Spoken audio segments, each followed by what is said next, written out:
Hello everyone, আমি সৃঞ্জয় চলে এলাম আর একটা নতুন ভিডিও নিয়ে। এবং এই ভিডিওটা বন্ধুরা হবে বক্স অফিস কালেকশন নিয়ে। তুফানের বক্স অফিস কালেকশন, সেটা হচ্ছে সিক্সথ উইকের কালেকশন। স্বাভাবিকভাবে বাংলাদেশে যা পরিস্থিতি চলেছে, সেই পরিস্থিতি একদম দেখা যাচ্ছে এই বক্স অফিস কালেকশনের উপরে পড়েছে। স্বাভাবিকভাবে মানুষের স্কুল, কলেজ, অফিস, কাছারি সমস্ত কিছু বন্ধ ছিল, শাটডাউন ছিল। সেইখান থেকে দাঁড়িয়ে বক্স অফিস যে হ্যাম্পার হবে তুফানের, এটা তো স্বাভাবিক বিষয়।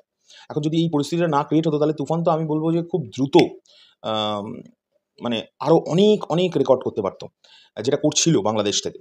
বিদেশে কীরকম চলেছে আমি এখন কোনো রিপোর্ট নেই। পুরো ইন্টারনেট অফ ছিল, সকলেই জানো। বাংলাদেশের তরফ থেকে কোনো রকম কোনো ইনফরমেশন আমরা পাচ্ছিলাম না।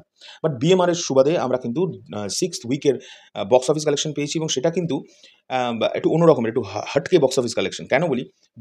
সিক্সথ উইকের ডে 1, 2, 3, 4, 5 এই পর্যন্ত কিন্তু কোনো ডেটাই শো করছে না।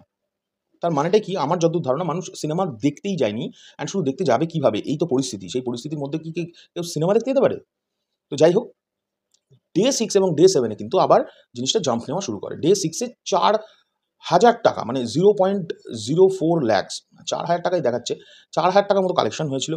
আ সবে, সবে খুলেছে, এরকম একটা বিষয়। আর ডে 7 এ কিন্তু এটা ৫৪,০০০ টাকায় পৌঁছেছে। টোটাল কালেকশন যেটা দাঁড়াচ্ছে, বলছে আচ্ছা, সিক্সথ উইকের অ্যাপ্রক্স গ্রস কালেকশন 0.58 lakhs।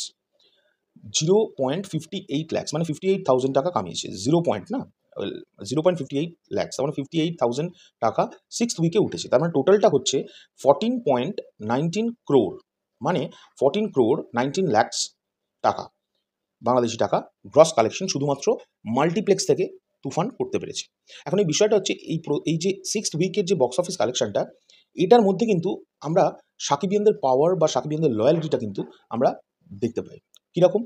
বন্ধুরা, ৫ দিন মানে ১, ২, ৩, ৪, ৫ পর্যন্ত, ৫ দিন পর্যন্ত কোনো ডেটা অ্যাভেলেবল নয়।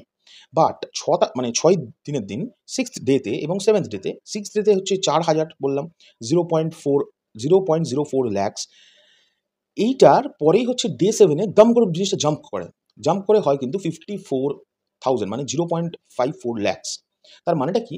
এখানেও তোমরা খুব লক্ষ্য করে দেখতে পাবে, এখান থেকেই প্রমাণিত হয় মানুষের মনের মধ্যে এখনও তুফান দেখার কতটা ইন্টারেস্ট, এবং কত শো এখনও হাউসফুল যেতে পারে যদি বাংলাদেশ আবার পুনরায় সহজ সরল হয়ে যায়। এখান থেকেই প্রমাণ পাচ্ছে। কারণ প্রথম দিনে যে কালেকশন, তার পরের দিনে আরও ডাবল। তো একটু স্বাভাবিক হতেই ডাবল হয়ে গেছে। আমার যতদূর ধারণা, এই সেভেন্থ উইক যেটা আসছে, যেটা চলছে, আই হোপ সো, এইটাতে কিন্তু বেশ সুন্দর কালেকশন দেখার কথা। মানে এই ডে 6 এই সিক্স উইকের থেকে অনেক ভালো হওয়ার কথা। কিন্তু আমরা কখনোই আশা করতে পারি না ৫৪ লাখ, ৫৫ লাখ, যেমন আমরা দেখেছি, মানে এতদিন ধরে যা দেখলাম, যা ঘটতে তুফানের সঙ্গে। তুফান তো ভয়ঙ্কর লেভেলের কালেকশন করছে, এটা নিয়ে তো কোনো কোয়েশ্চেনই নেই। এবং আমি বলতে পারি যে এই সিচুয়েশন যদি বাংলাদেশে না ঘটতো, তাহলে তুফান কিন্তু এরা অলরেডি মাইলস্টোন ক্রিয়েট করেছে প্রচুর, আরও দ্রুত আরও মাইলস্টোন ক্রিয়েট করতে পারতো। ঠিক বললাম কি না?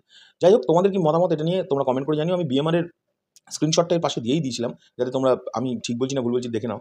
আর আমি আমার মতো করে ভিডিও করার চেষ্টা করছি। তোমাদের কি মতামত অবশ্যই কমেন্ট করে জানিও। যদি ভালো লেগে থাকে তাহলে অবশ্যই শেয়ার করো, লাইক করো, আর একটু উৎসাহ দিও। টাটা। এখনকার দিনে চললাম। নেক্সট ভিডিও খুব শীঘ্রই দেখা হচ্ছে।